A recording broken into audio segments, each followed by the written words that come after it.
Bienvenidos a Saber Vivir, pleno verano y toca quitarse la ropa, dejando más a la vista la figura que tenemos, la mayoría con kilos de más, como dicen las estadísticas. Pero ¿por qué cuesta tanto adelgazar? ¿Sobra pereza y falta fuerza de voluntad? ¿Es un querer y no poder o poder y no saber cómo hacerlo? Pues vamos a averiguarlo, porque no se trata de dejar de comer, sino de comer bien. Mucho vegetal en el plato y la mejor proteína, como el pescado nos da. Y como muchos pescados tienen anisakis, precauciones hay que tomar, que el boquerón en vinagre, como cualquier pescado marinado, puede sentar mal por el anisakis. Y si es pescado o marisco en conserva, ¿podemos consumir el líquido que lleva o es mejor tirarlo y dejarnos de líos? Pues este domingo lo vamos a aclarar para tomar pescado con toda tranquilidad y en cualquier plato, empezando por las brochetas. La manera más divertida de comer pescado, y no solo carne, sino también verdura y la fruta de postre. La brocheta más dulce y nutritiva para cuidar el cuerpo y de paso la mente, que tanto sufre con los nervios y la ansiedad. Pero ¿sabéis cuál es el tranquilizante más natural? No son las infusiones y menos todavía las pastillas, sino algo mejor que todos tenemos a mano, como os vamos a enseñar este domingo. Día del reposo y día también de relajarse en la cocina, como Sergio nos anima cada semana. Y esta vez con platos de sandía y melón tan sabrosos como estos. Canelones de melón con salmón, gazpacho de sandía y esta sandía a la plancha con frutos rojos. Todo muy refrescante y muy económico, muy Sergio.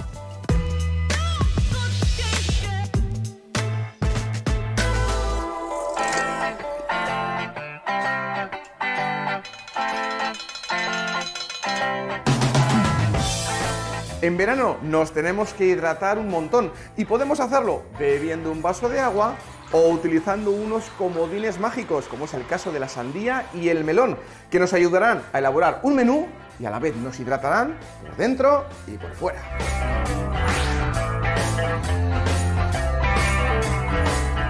Si has comprado sandía de más, como me ha pasado a mí, y no sabes cómo utilizarla, no te pierdas este gazpacho de sandía, donde conseguiremos un bonito color rojo y un sabor muy, pero que muy agradable. Pela y trocea el tomate. Mezcla en la jarra de la batidora junto con la cebolleta, el pimiento, algo de pan, cominos y una pizca de ajo. Trocea carne de sandía sin pepitas. En lugar de agua, agrega la sandía a la jarra de la batidora y tritura. Poco a poco añade aceite de oliva hasta resultar emulsionado.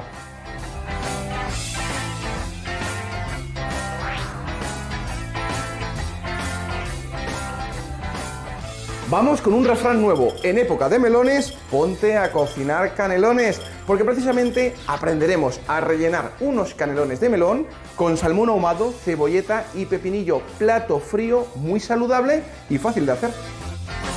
Pela y corta láminas muy finas del melón con ayuda de una mandolina. Haz un picadillo con el salmón ahumado, los pepinillos y la cebolleta. Mezcla todos los ingredientes en un bol y aliña con aceite de oliva y pimienta molida. Extiende las láminas del melón, rellena con el picadillo y enrolla formando un canelón. Sirve frío y decora con frutos secos y rúcula.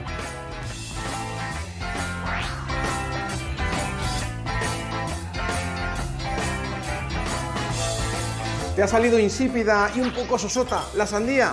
No te preocupes, vamos a hacer una receta para convertirla en la sandía más sabrosa, más aromática y dándole un toque muy original como postre. Corta rodajas de 2 centímetros de grosor sin pelar de la sandía. Aliña con cúrcuma, vainilla y canela molida. Un chorrito de miel y unas gotas de vino dulce. Deja reposar 10 minutos. Dora en la plancha por ambos lados. Aprovecha el jugo liberado por la sandía y saltea frutos rojos. Sirve la sandía caliente y salsea.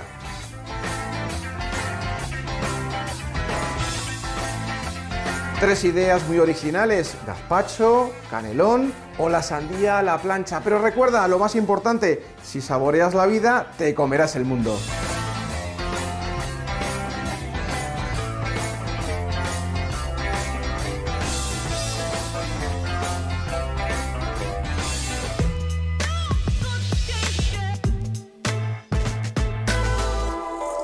Ya lo habéis visto, la fruta pega bien hasta con el pescado. Y si es un rico pescado azul fresco y nutritivo, a ver quién se resiste, Beatriz, sobre todo en verano. A ver quién se resiste porque está de plena temporada. Cuando sube la temperatura del agua hay más plancton y el pescado azul se alimenta bien para cebarse para la época de desove, que es el invierno. Vamos con el ciclo reproductivo, por eso ahora está en grandes cantidades, lo podemos encontrar en todos los sitios y con una gran calidad nutricional y calidad gastronómica. Es que tiene un sabor irresistible. Está riquísimo, pero tiene mercurio. Sí, y de eso no nos vamos a librar. Miriam, lo que podemos hacer es reducir el riesgo de exposición a ese mercurio. ¿Cómo lo hacemos? Pues reduciendo el consumo de pescados azules grandes y escogiendo los más pequeños, por ejemplo, las sardinas o los boquerones. Eso sí, hay un peligro que no vamos a evitar ni con los pescados azules, ni con los blancos, ni con los grandes, ni con los pequeños, que es el peligro por anisakis. ¿Y el anisakis se puede encontrar en un pescado que sea fresco y de primera calidad? Sí, no tiene nada que ver. Mira, el anisakis, ese bichito del que oímos hablar, ese gusano, es un parásito cuyas larvas están en el mar y están también en el intestino de los peces. El anisakis se va transmitiendo de unos a otros porque unos peces se comen a otros y se van infectando. Hay algunas especies en las que es más fácil encontrar anisakis. Por ejemplo, en la merluza, en las capturas de merluza, se ha calculado que un 95% están infestadas por anisakis. La caballa, el jurel, la bacalaguilla. Hay otras que tienen menos, que no quiere decir que no tengan, como por ejemplo los boquerones o las sardinas. Los únicos pescados en los que no hay esta afectación son los pescados de agua dulce, los pescados de río o los pescados de lagos. Tampoco afecta a los moluscos bivalvos, pero ten en cuenta que todo el pescado de agua salada, incluidos los productos de la pesca como cefalópodos, calamar y pulpo, pueden estar infestados. ¿Y qué pasa si comemos anisakis? Que no sé si nos habrá podido pasar alguna vez sin darnos cuenta. Sí, puede ser que lo hayamos comido sin síntomas. A ver, el problema con el anisakis es doble. Puede ocurrirnos dos casos. El primero, que consumamos las larvas vivas de anisakis y en este caso a toda la población le puede afectar, es decir, no tenemos que tener una predisposición, nos afecta porque el anisakis afecta a la mucosa intestinal, se introduce en la mucosa intestinal y es cuando aparece el dolor abdominal fuerte, esos vómitos, es lo que se conoce como anisakiasis. Tenemos que tener en cuenta que aparece en todo tipo de pescados y hay preparaciones que son especialmente sensibles porque estamos consumiendo el pescado prácticamente crudo.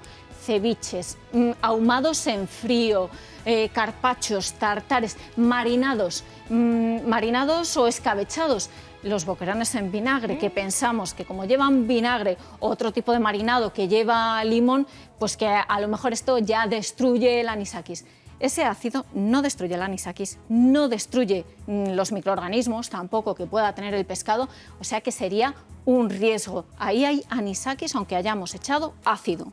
¿Y si ese pescado, si esos boquerones los hemos congelado previamente? Pues ahí sí que vamos a destruir el anisakis, pero tiene que estar bien congelado, frío. Es decir, al menos a 20 grados bajo cero y nada de tenerlo unas horitas, 24 horas y sacarlo al día siguiente.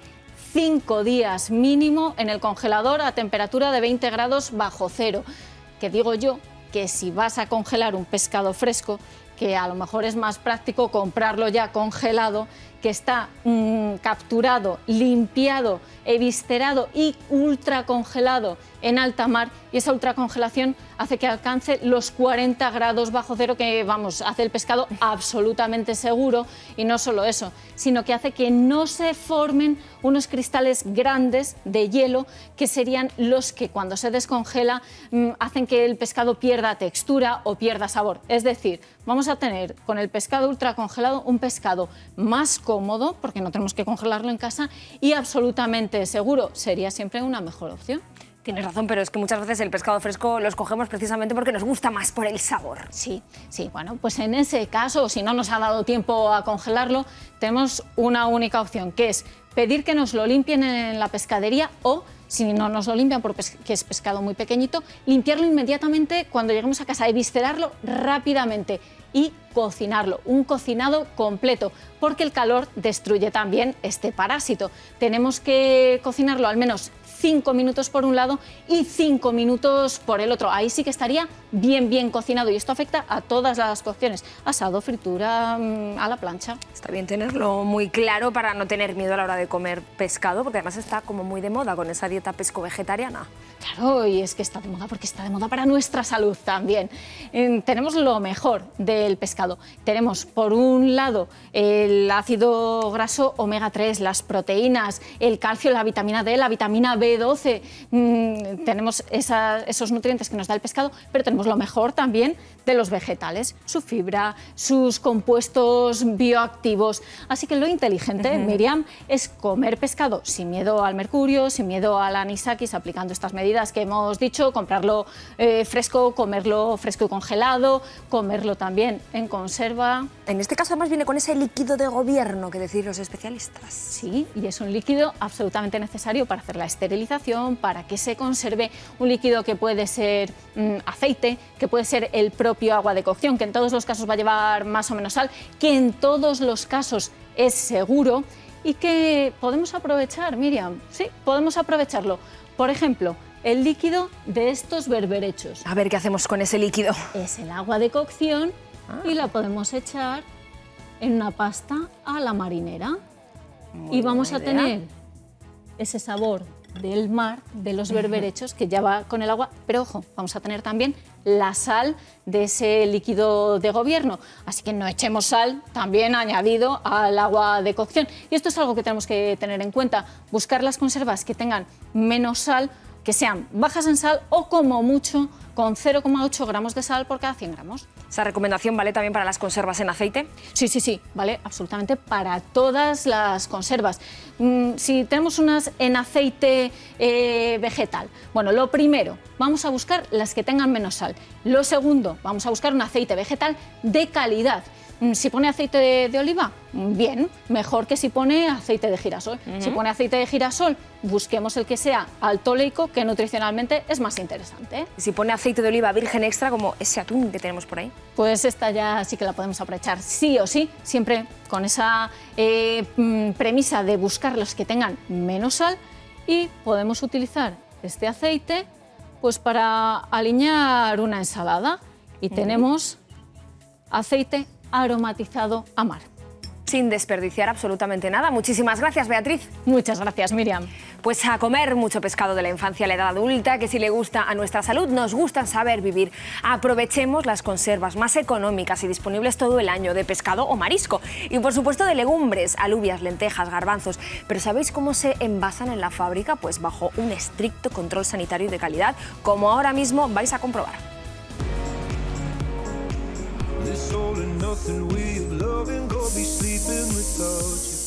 El primer paso en la fábrica de legumbre cocida es poner las legumbres a remojo.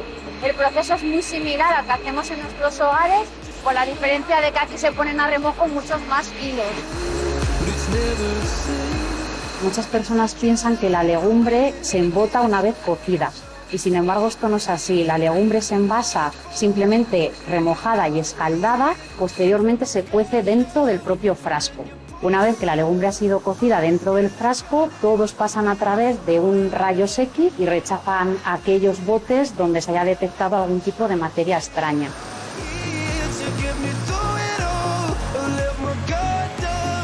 Las legumbres son muy ricas en proteínas, además también contienen un alto porcentaje de fibra. El alto contenido en fibra va a favorecer que el llamado colesterol malo que está en sangre disminuya. También contienen un alto contenido en hierro. Los médicos aconsejan consumir como mínimo de 3 a 4 raciones de legumbres por semana y además son muy versátiles a la hora de cocinarlas y pegan con todo.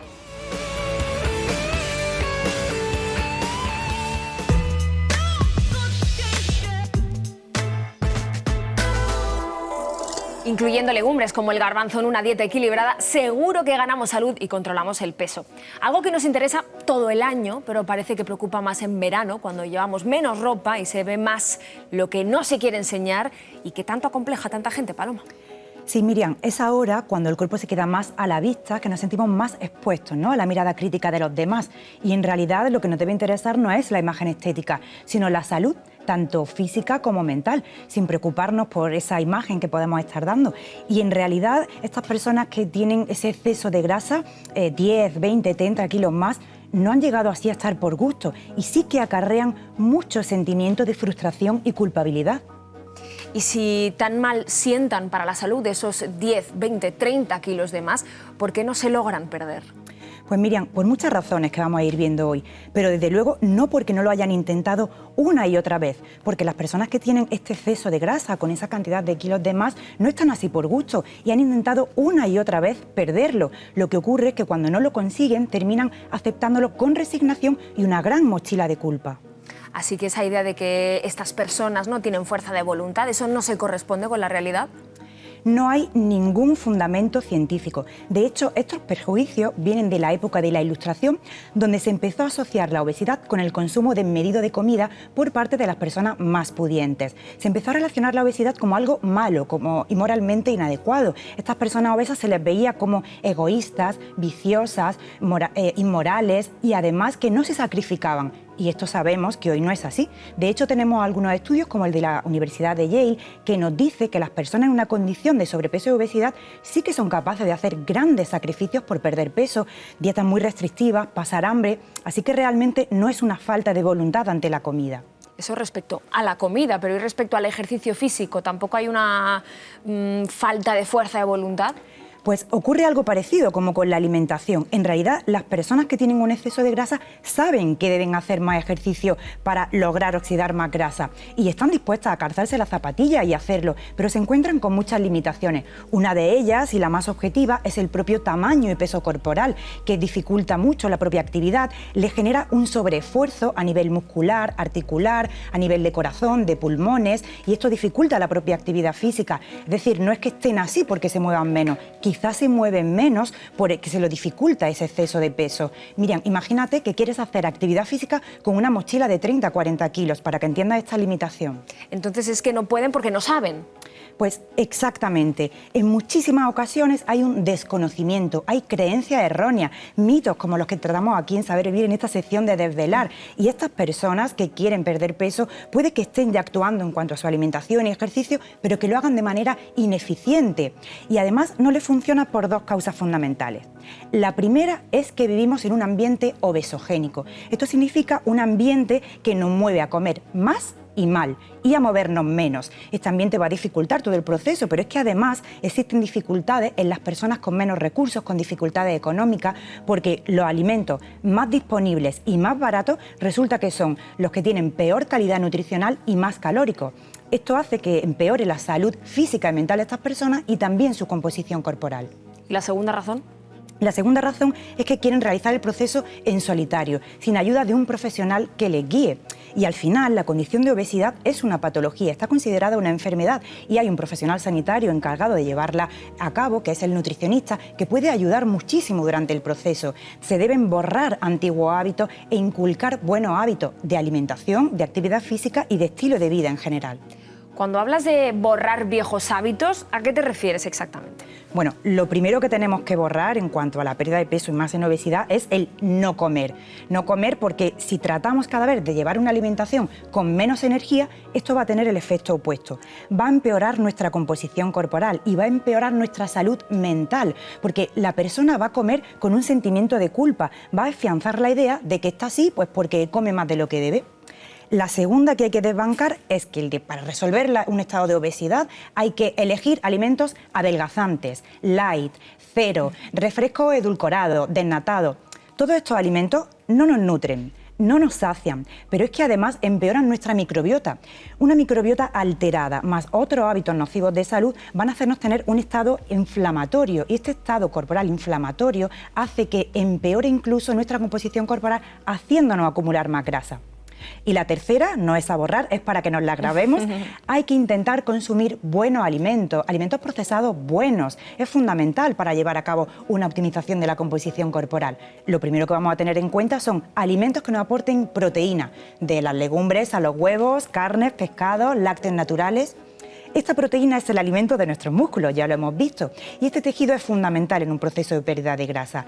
Va a ayudarnos a estar más saciados y vamos a poner en nuestro plato precisamente esos alimentos que aporten proteínas y vegetales, que nos aportan fibra, también nos sacia, pero estos vegetales además, Miriam, nos aportan micronutrientes que nos ayudan a resolver todo ese estado de inflamación que hemos visto.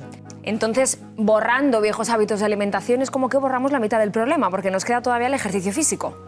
Bueno, el ejercicio físico es tan importante como la alimentación o más en este caso. Aquí hay que inculcar nuevos hábitos y afianzarlos. En primer lugar, de actividad física. Con actividad física nos referimos a ese movimiento del día, caminatas, subir escaleras, todo esto es actividad física, actividad cotidiana y es clave para la salud.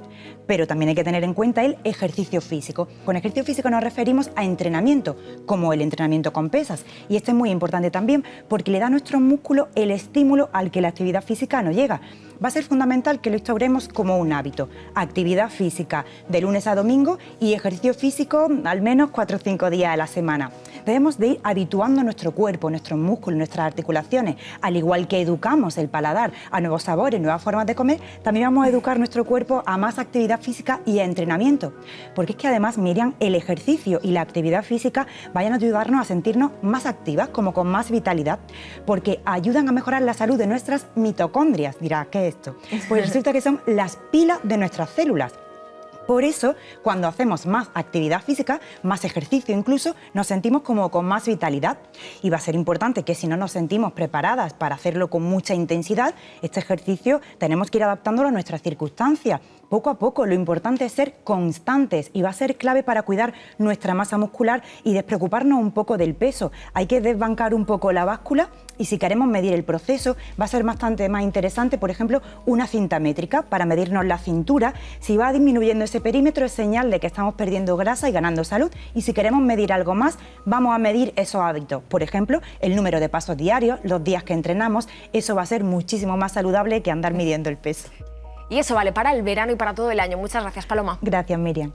Qué importante es tener una buena salud y una buena autoestima, porque con ambas seguro que tenemos buen humor. Y quien lo tiene a raudales es este monologuista, George Harris. Es muy conocido en toda Latinoamérica y tiene un fin en la vida, que es alegrar la de los demás. Que la vida bien merece una risa y si es a carcajadas, mejor todavía.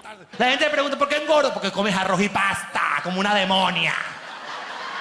Y 2 arepas a las 6 de la tarde porque dicen que las digieres mejor. Y que con afrecho, ¡no! Cuando llegué a Estados Unidos hace 12 años, como todo recién llegado, un poco descontrol. Patatas fritas, comida rápida, hamburguesa, dulce, allá se come mucho azúcar. Hoy me cuido, hoy tengo mucha más conciencia de la comida de lo que tenía cuando llegué. Por ejemplo, he dejado el azúcar por completo. O sea, los postres. Yo no consumo postres porque le metes una cucharada, es como la droga. No he sido nunca una persona de comer frutas, ensaladas. O sea, él la he incluido en mi dieta, pero conscientemente ahora. Tú estás aquí y pasas un verano, pues terminas tomando gazpachos. Y ya a los 30 aguantabas un poco más los golpes, pero a los 40 ya el cuerpo te va diciendo, mira, o me cuidas o te voy a pasar factura.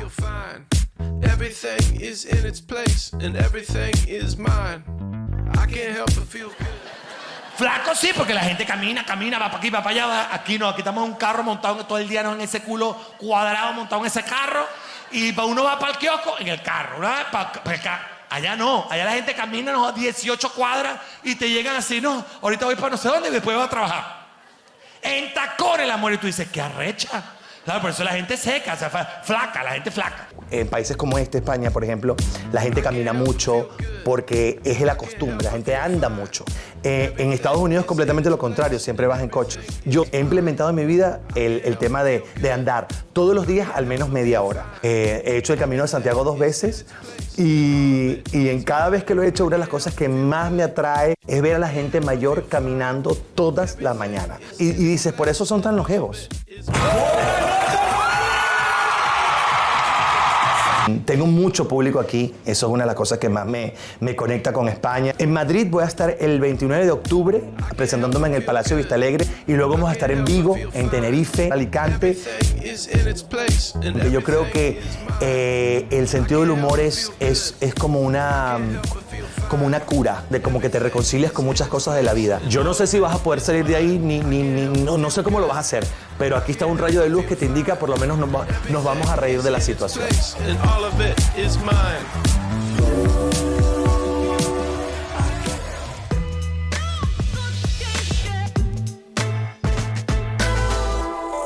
Con sentido del humor todo se lleva mejor, especialmente cuando la vida es dura y lo ves todo negro. Negro como el hambre en los tiempos de posguerra, la España más triste y mísera, con la despensa de los hogares casi vacía, y cuando la comida era cuestión de pura supervivencia, como recuerda este libro, Las recetas del hambre, del que es coautor David Conde, doctor en antropología, y menudo viaje que vamos a hacer a nuestro pasado con ese libro. Y digo nuestro porque es el hambre que vivieron la mayoría de nuestros abuelos y abuelas. David. Bueno, en realidad este libro es precisamente eso, ¿no? Es un viaje al pasado, un viaje a la memoria de nuestros abuelos, de nuestras abuelas, de nuestros padres, de nuestras madres, que utiliza una serie de recetas como vehículos para hablar de unos tiempos que en realidad fueron tiempos extremadamente malos en España, ¿no? Casi una década de hambre que obligó a nuestras madres, a nuestros padres, a nuestras abuelas a salir adelante con lo poco que tenían disponible, ¿no? Es un viaje que probablemente algunos de los lectores recordarán, por una parte, con cierta tristeza, porque son tiempos en los que hubo penuria, pero también lo recordarán probablemente con cierta nostalgia de aquellos que no están, ¿no? Al final, este libro es un homenaje a aquellos que pudieron sobrevivir a aquellos tiempos. Faltaban alimentos y para que la familia pudiera comer había que tirar de imaginación. Dicen que cuando hay hambre se agudiza el ingenio y es así, ¿no? Desde luego la imaginación fue el principal de los ingredientes. El propio Cervantes lo comentaba en El Quijote a través de las palabras de Sancho Panza cuando decía que la mejor de las salsas del mundo es el hambre porque permite comer prácticamente cualquier cosa al pobre, ¿no? Y esto no faltó en la posguerra, no faltó hambre y por lo tanto no faltó la necesidad de comer todo lo que hubiera encima de la mesa y todo lo que hubiera disponible. Y uno de los alimentos que podía ponerse a veces encima de la mesa era pan negro. Bueno, el pan es el gran paradigma del hambre de posguerra. En la posguerra el trigo escaseó y por lo tanto se tuvo que recurrir a hacer pan prácticamente de cualquier cosa. Se hizo pan de centeno, se hizo pan de avena, se hizo pan de maíz. Y por supuesto es imposible pensar en la posguerra española donde prácticamente no había de nada, donde el pan determinaba la diferencia entre el hambre y no hambre, era imposible pensar en tirarlo. De tal manera que se revivía, por llamarlo de alguna manera, utilizándolo en todo tipo de platos. Las migas extremeñas o las migas en cualquier otro contexto son lo primero que se nos puede venir a la cabeza. ¿Cuánta hambre quitaría la sopa de gazpacho con ese pan duro que sobraba? Por supuesto, el gazpacho es otro de los grandes platos de la posguerra. Hay que tener en cuenta que tradicionalmente los platos de cuchara se han utilizado como saciantes y en el caso del gazpacho no solamente porque es de cuchara, sino porque además es muy sencillo de elaborar. Tradicionalmente ha sido siempre un plato de pobre. Se utilizaba fundamentalmente el tomate en el gazpacho que conocemos en forma clásica, con aquella hortaliza que estuviera disponible, generalmente de temporada, no es como ahora que tenemos acceso a cualquier hortaliza en cualquier época del año, pero a veces ni tan siquiera esto era posible. Cuando los jornaleros iban al campo llevaban poco más que gazpacho, unas cuantas aceitunas y un poquito de queso, aquel que tenía más suerte. Si había verdura se podía hacer gazpacho y si había patatas se podían hacer patatas que eran patatas a lo pobre o a la tristeza. Sí, efectivamente. Las patatas se han utilizado tradicionalmente como un plato de pobres para saciar el hambre. Lo que pasa es que la situación en la posguerra en España es tan extrema que incluso hay familias que no tienen acceso a las patatas. Hay que recordar que es un alimento que se encarece alrededor del 650% respecto de antes de la guerra. Sin embargo, aquellos que sí que tenían acceso, o bien porque podían comprarlas, o bien en el caso de que las pudieran sembrar, las acompañaban como con el resto de los platos de lo que tenían disponible. Alguna hortaliza, un poco de ajo, aceite en el caso extremo de que lo hubiera, que no siempre era posible. De tal manera que quedaban unas patatas muy pobres que remitían fundamentalmente a la tristeza, como la mayoría de estos platos de posguerra. Patatas a lo pobre y arroz soltero. Correcto, el mismo caso de antes. Aquellos que tenían acceso al arroz, que no era tampoco todo el mundo, lo acompañaban de perejil, de ajo o poco más. Es decir, una cosa que ahora mismo no nos entraría en la cabeza, ¿no? Hay una anécdota de los relatos de aquel entonces, de las personas que sobrevivieron, que habla de cómo preguntaban a sus madres ¿qué hay para comer hoy?, ¿no? Y la madre decía, arroz, hijo. Y decía el hijo, ¿y arroz con qué? Y dice, arroz con pena, porque en realidad es lo que más había, lo que más abundaba. Es muy curioso porque aunque no hubiera patatas y no hubiera huevo, sí había tortilla, tortillas diferentes, pero tortilla. Sí, bueno, en nuestro libro hablamos de esta receta. En realidad es un guiño a un libro que se publica en el año 1941, se escribe un poquito antes, pero se publica en ese año, Cocina de recursos, un libro de Ignasi Domenech, que es básicamente una oda al ingenio y a la imaginación, como hemos comentado anteriormente. Y una de las recetas más conocidas de ese libro es precisamente esta, que le llama mucho la atención a la gente, que es la de hacer tortillas sin huevos y sin patatas, ¿no? ¿Cómo lo hago? Pues la forma de hacer este tipo de tortillas era fundamentalmente a partir de la parte blanca de las naranjas o de los limones, lo que se conoce como albedo, que se metía en agua para que cogiera textura, y posteriormente se utilizaba bicarbonato, algún tipo de colorante, sal y poco más, algo de harina, y se le daba forma de tortilla. Esta es una de las grandes expresiones de cómo con imaginación se puede seguir comiendo, incluso de forma nutritiva, porque el albedo tiene grandes propiedades nutritivas. Fíjate hasta qué punto pasaban hambre. ¿Y cómo se endulzaba la comida? Porque el azúcar también era un bien muy escaso. Escasísimo. Como le pasaba a las patatas, el azúcar, aunque estaba racionada y se prometía su presencia en las cartillas de racionamiento, en realidad rara vez llegaba. Y en el mercado negro se podía conseguir, pero con un encarecimiento de alrededor del 300%. Por lo tanto, la mayoría de la población pobre en España no tenía acceso a ella. Sin embargo, no renunciaron, como ocurrió con otros platos, a tener cierta normalidad. El azúcar siempre remite a la alegría, siempre remite a la celebración, a salirse de lo cotidiano, y ellos querían seguir experimentando esa sensación. Como no había azúcar, pues igual que con el resto de los platos, intentar apañarme con lo que tengo disponible. Por supuesto, la miel, pero no solo. Se intentó edulcorar con, por ejemplo, extracto de algarroba, de uva, y otro de los grandes platos paradigmáticos de por aquel entonces, que es el arrope, que no es más que zumo de uva deshidratado. Lo que está claro es que nuestros mayores nos dieron toda una lección de supervivencia y de aprovechar lo que tenían a su alcance. Desde luego, este libro, más que enfatizar en las penurias, más que enfatizar en el elemento histórico del hambre de posguerra, enfatiza en un mensaje de orgullo frente a aquellas personas que en circunstancias extremas salieron adelante. Hay varios mensajes en el libro. Es una cosa muy bonita para nosotros cuando lo leen las personas más jóvenes y conversan con los más mayores, ¿no? Uno de ellos, por ejemplo, es el de la sostenibilidad alimentaria. Frente al desperdicio de comida de ahora, nuestros mayores, madres y abuelas fundamentalmente, nunca tiraban absolutamente nada. Y otro es este que he comentado, ¿no? El del orgullo, ¿no?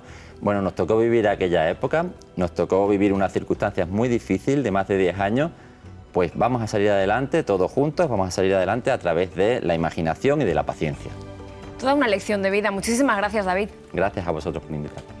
De cocina de supervivencia, por desgracia, saben muchos países del mundo donde la comida del hambre se ha convertido en puro arte gastronómico.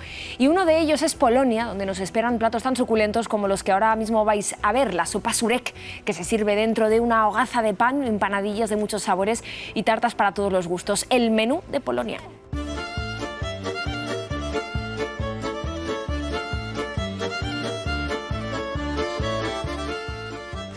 Bienvenidos a un trocito de Polonia en Madrid.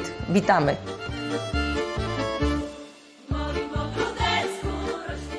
Nuestra cocina se basa mucho en carnes, especias y verduras. Luego, dependiendo de la región, pues hay platos más o menos típicos. Nuestra cocina es muy contundente por el frío. Como sabéis, en Polonia hay inviernos con mucho frío y tenemos que prepararnos para eso. Por eso se hace también muchos fermentados. Están muy presentes los fermentados porque en invierno en Polonia las verduras frescas son muy caras y no todo se puede permitir. De los más típicos tenemos pepinillos, está el chucrut, pero también champiñones, setas. Yo diría que la sopa es reina de la cocina polaca, es un plato súper importante y normalmente de primero siempre tomamos sopas. Y un ejemplo de la sopa súper típica y súper tradicional es żurek. Los ingredientes básicos de la sopa żurek es el fermentado de centeno. Cuando tengamos el fermentado de centeno, que es la base de la sopa, echamos otros ingredientes. Pues nosotros, por ejemplo, usamos patatas, que no todos los usan. Luego también echamos salchichas fritas, bacon frito y nuestras especias. Algo os puedo contar, pero no todo. Pues usamos el laurel, pimienta de Jamaica, al final un toque de mejorana y rábano picante. El resto es el secreto de la jefa de cocina. Después de media hora o 40 minutos de cocción, lo servimos en pan y nos falta el último ingrediente, el huevo. Y después de una buena sopa, como es por ejemplo żurek, vienen los segundos platos. En Polonia normalmente requieren también mucho trabajo. Uno de los más difíciles es bigos, que lleva también carne, lleva carne de costillas, lleva embutidos, lleva un montón de especias. Otro plato también muy típico son las empanadillas, que es masa de harina y va rellena.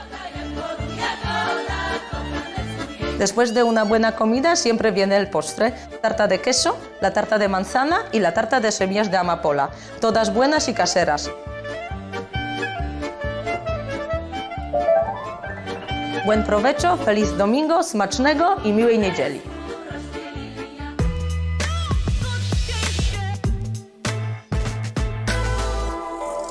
Ojalá os llegara el aroma a través de la pantalla, porque si huele y sabe como parece en la imagen, ¿a quién no le entran ganas de comer? Y más a esta hora, que ya entra el gusanillo, ¿eh? Es que es la hora del pincho, Marta. Es la hora del pincho, Miri, y encima es domingo. ¿Qué nos gusta el domingo? De tomarnos nuestro pinchito, nuestra tapita, nuestra ración, que de hecho son mini platos que solemos comer con las manos. O bien con los típicos palillos que nos ponen en los bares, ¿verdad? Y de ahí que se llame pincho. Claro. También te digo que, claro, tú te sientas en un bar y tú intentas de verdad comer sano, pero es que te ponen la tentación ahí delante, Miri, pues yo lo cojo, lo que me pongan. Es un típico de brocheta, pincho, sobre todo de carne, a ver quién se resiste. Y te diré una curiosidad que me parece muy interesante, y es que resulta que la brocheta de carne fue el inicio de la cocina de la humanidad. Es decir, nos remontamos, mires, a la primera brocheta de carne hace 1 millón de años. Wow. Y sucedió, pues fíjate, cuando el ser humano saltó de una dieta crudívora, es decir, simplemente a base de vegetales, e incorporó en la dieta la carne cocinada. ¿Quién fue? El Homo erectus. El Homo erectus tenía por ahí fuego, tenía por ahí carne que había cazado y tenía por ahí palos. ¿Qué hizo? Pues insertó la carne en estos palos de madera y asaba la carne al fuego. Es decir, estas eran las brochetas del Paleolítico. Y de ahí hasta nuestros días. Y te diré que es verdad que lo metían en pinchos de madera. Y tú me dirás, ¿y por qué se llaman brochetas? ¿Por qué? Pues porque pincho en francés es brochette. Y de ahí que le llamemos brocheta de carne. Fíjate, pues tendrá origen francés, pero a mí me suena más como algo oriental, turco, persa, un kebab. Bueno, sí, en realidad tienes razón, ¿no? Al pincho moruno, o sea, vas muy bien encaminada porque de hecho así es como lo cocinaban antaño, es una costumbre islámica del Oriente Próximo. Y es que fíjate, para ellos tener el cuchillo en la mesa era algo ofensivo, ¿no? Era algo como un poco agresivo, ¿no? Esto de estar ahí cortando la carne con el cuchillo delante del comensal. Y de ahí comenzó también la tradición.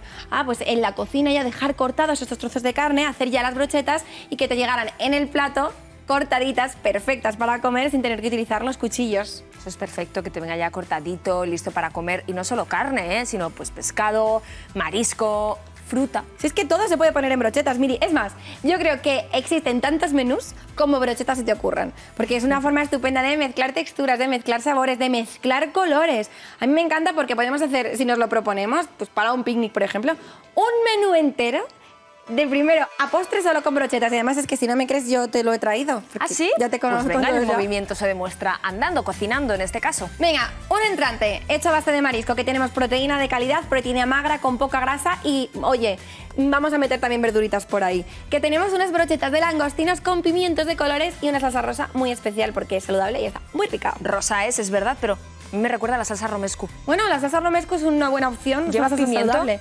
Sí, efectivamente. Quería imitar la típica salsa rosa que se hace mezclando ketchup y mayonesa, que no es nada saludable, porque nos gusta siempre mojar las brochetas. Pues vamos a hacer una brocheta sana con una salsa sana. En este caso, queso fresco, Miri, triturado con pimientos rojos asados. O sea, una delicia para nuestro paladar, para nuestros sentidos, si no sabes lo bien que marida con estos langostinos.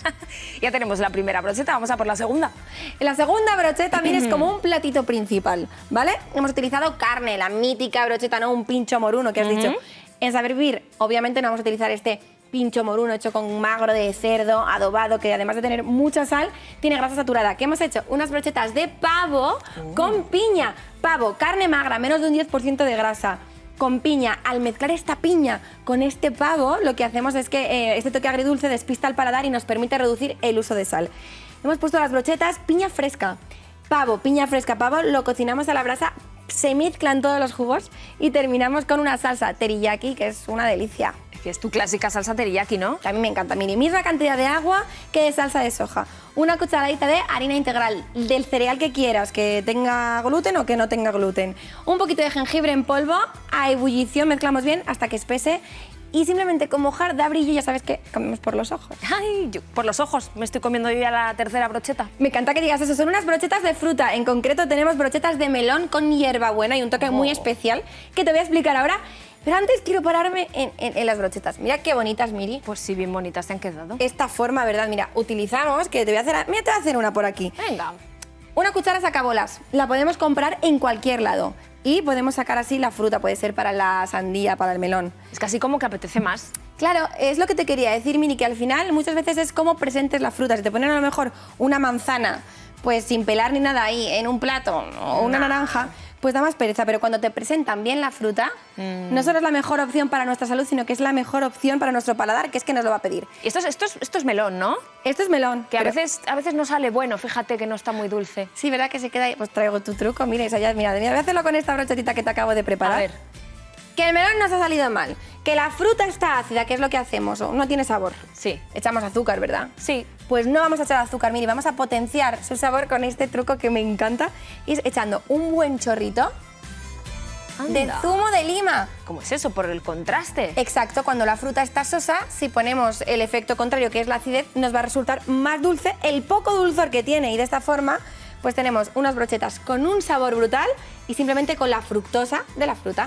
Todo muy nutritivo, todo muy divertido, ¿eh? Para que no se diga que la cocina es un rollo, que no lo es, y menos en verano, porque fácil es, y más fácil todavía si seguís la receta y todos los consejos que os damos cada semana aquí en RTV Play y en las redes sociales de Saber Vivir, el programa que os anima a cuidaros, a cuidar vuestra salud y a disfrutar cuidándola. Así que muchísimas gracias, Marta, por ser partícipe. Pues te dices disfrutar, ¿no, Miri? Pues sí. Te digo yo que más vamos a disfrutar el domingo que viene, porque te traigo algo que nos gusta a todos, los helados. Oh. Eso sí, al más puro estilo tutti frutti, helados con frutas. Eso me va a gustar, ya lo estoy viendo. Que no falte la fruta, fruta fresca, fruta de secado, frutos secos, porque todo pega en la repostería, como vais a ver en este pastel típico marroquí que lleva almendras y miel en un delicioso relleno de hojaldre con agua de acear. Es el briouat.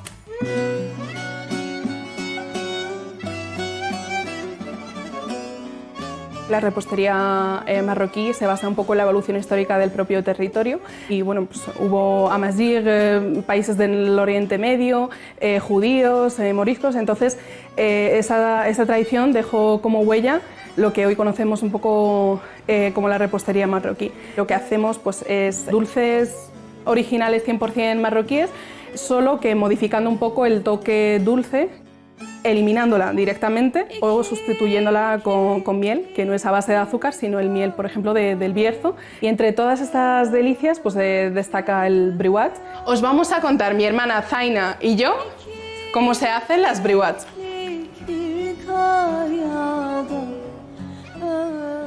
Hay que decir que nuestras briouats son totalmente caseras, desde la elaboración de la masa hasta relleno. En cuanto a la elaboración de los briouats, tenemos que hacer primero la masa y para hacerla es la mezcla entre harina, agua y un poco de sal. Lo que hacemos es precalentar la sartén y luego apagarla, y con el calor que queda en la sartén pues empezamos a elaborarla.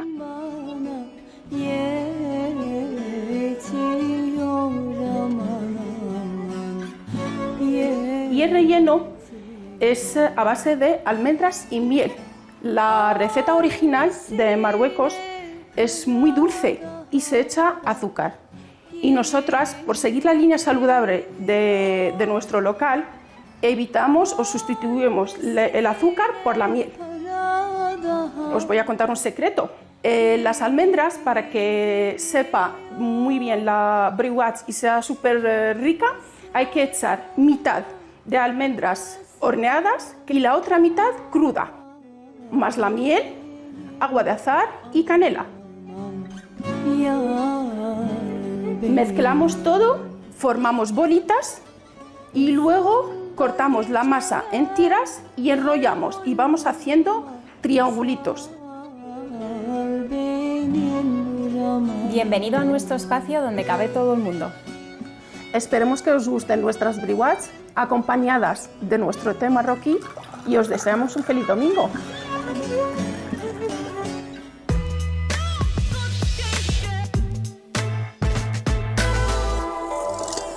Pero qué buena pinta, seguro que está riquísimo y si nos lo comemos en paz, con el ánimo en calma, nos va a sentar de maravilla. Pero cuando te comen los nervios, el estrés o la ansiedad, entonces todo te sienta mal, porque esos nervios lo alteran todo, doctora Alegría. La respiración, la digestión y no digamos el corazón. Sí, efectivamente, qué bien lo explicas. Esos nervios alteran absolutamente todo, porque al principio el cuerpo, yo le digo a mis pacientes, el cuerpo siempre acaba pasando factura. Y al principio manda pequeñas señales. Duermo poco, tengo hormigueo, se me seca la boca, se me acelera un poco el corazón, pero si no le hacemos caso, créeme que en todas las jornadas de urgencias acabo atendiendo personas que llegan con verdaderos síntomas de infarto, que llegan además diciendo, hazme el electro que me muero. Y en realidad el corazón funciona perfectamente. En ese momento lo que está fallando es una zona de su cerebro que se asusta y detrás de esa va todo el cerebro detrás. ¿Y qué pasa? ¿Qué pasa en el cerebro cuando estamos así de nerviosos, cuando tenemos ansiedad? Fíjate, cuando tenemos ansiedad, si yo te dijera dónde tienen las amígdalas, ¿tú qué harías? Hombre, pues en la garganta. Sí, efectivamente. Ahí tenemos unas amígdalas. Pero tenemos otras que también se llaman amígdalas porque tienen forma de almendra y están alojadas en el cerebro. Mira la gráfica. Ajá. Ahí ves, ahí son muy pequeñitas, del tamaño más pequeñas que un guisante. Pero tú no veas cuando se ponen, como digo yo, en plan vieja al visillo. Yo las llamo la vieja al visillo porque son las que se asustan. Y cuando están en versión miedo dan tanta guerra y dan tantos chillidos que anulan el resto de zonas del cerebro. O sea, somos incapaces de pensar, somos incapaces de encontrar soluciones, somos incapaces de encontrar respuestas. Y entramos en modo pánico y y aquí nos morimos todos. Y en ese momento es cuando los nervios, la ansiedad nos tienen como secuestrados. Sí. Cuando llegamos a ese punto, la típica infusión de tila, de manzanilla, de pasiflora, de valeriana, ¿eso funciona? Mira, yo le digo a mis pacientes, lo bueno es no llegar a ese punto. No está mal, no tiene efectos secundarios, pero hay que hacer algunas otras cosas. Pero sí que es verdad que cuando aprendemos a darnos tranquilidad a nosotros mismos, tomándonos una infusión de tila, de melisa, de pasiflora, que de por sí tiene ya sustancias tranquilizadoras, pero además qué bonito decir, aquí hago un paréntesis, paro, me preparo la infusión, me trato bien, me doy tranquilidad. Incluso antes de empezar a tomar esa infusión, mi cuerpo, que es sabio, empieza de forma automática a relajarse. Incluso beberte un vaso de agua te puede ayudar en esos momentos. ¿Cómo no? Claro que sí. De hecho, cuando hay alguien que está asustado, o alguien que se cae, o alguien que se desmaya, en cualquier parte, lo primero que hacen todos que es llevarle un vaso de agua.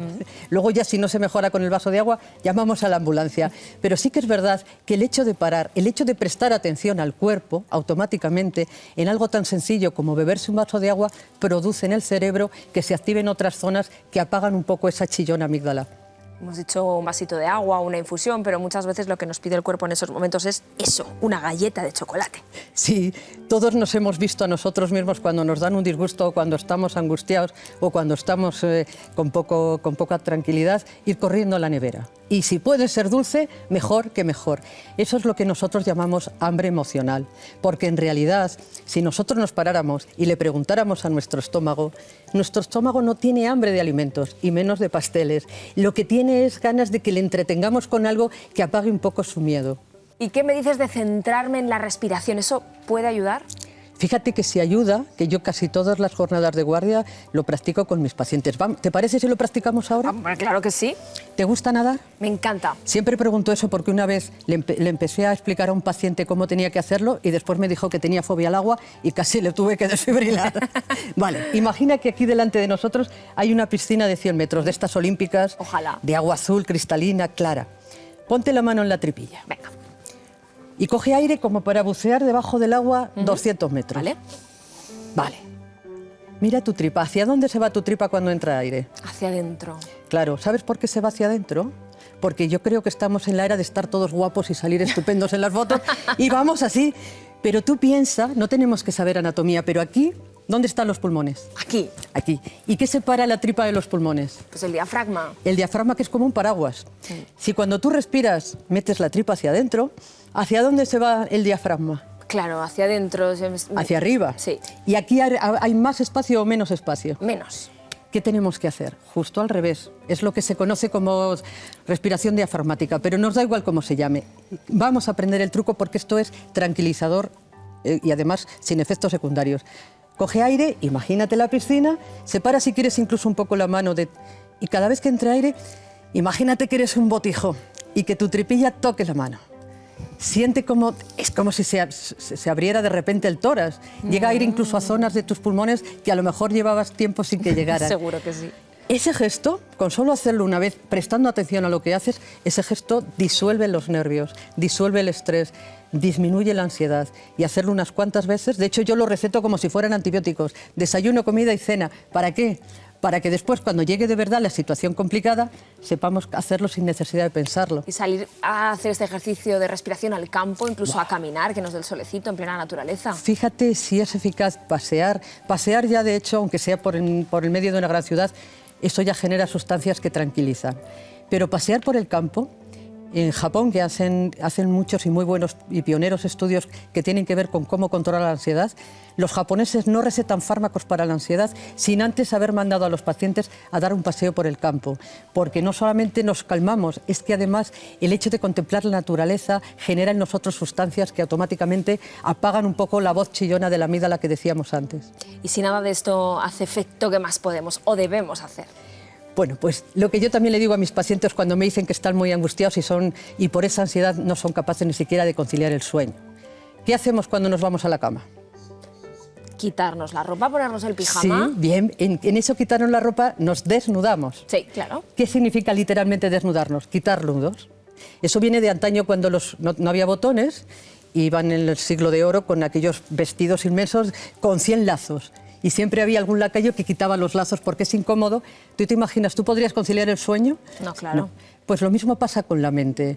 La mente tenemos que desnudarnos en el sentido de quitar todos los nudos que vamos acumulando a lo largo del día. A veces incluso estamos generando ansiedad por cosas que no van a pasar nunca y eso nos va desgastando poco a poco y apagando todo el resto de zonas del cerebro que nos ayudan a disfrutar de la vida. Así que cuando no sepas qué hacer, desnúdate, abraza la incertidumbre y disfruta. Así que saber desnudarse también es saber vivir. Muchas gracias, doctora Alegría. Gracias a ti, como siempre. Desnudemos entonces el alma y desnudemos también el cuerpo, estirando y relajando los músculos que tanto duelen cuando se contracturan. Y podéis hacerlo a todas las edades con esta versión de Pilates, la más simple, porque solamente necesitáis una pared y ganas de moveros. Y una pared tenemos todos a mano, así que toca animarse a probar, a hacerlo. Feliz semana y cuidaos mucho.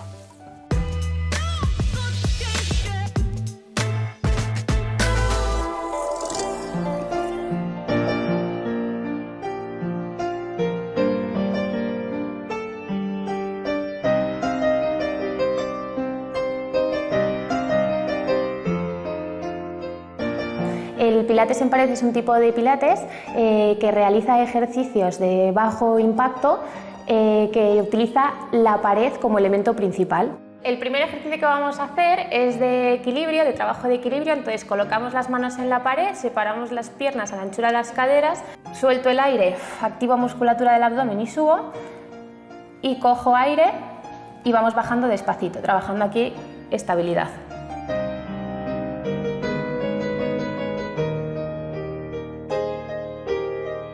Siguiente ejercicio, nos vamos a colocar con la espalda apoyada completamente en la pared y las piernas abiertas a la anchura de las caderas.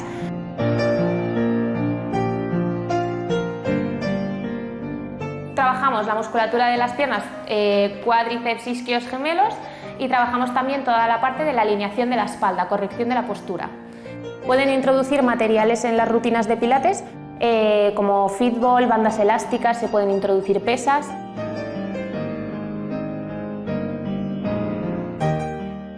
El siguiente ejercicio es tumbada completamente en la esterilla, apoyamos las dos piernas en la pared y vamos a trabajar la movilidad de la cadera. Cogemos aire y ahora al soltar activamos la musculatura del abdomen y vamos a mover una pierna hacia el lateral. Manteniendo la otra bien apoyada, cojo aire, suelto y voy con la otra.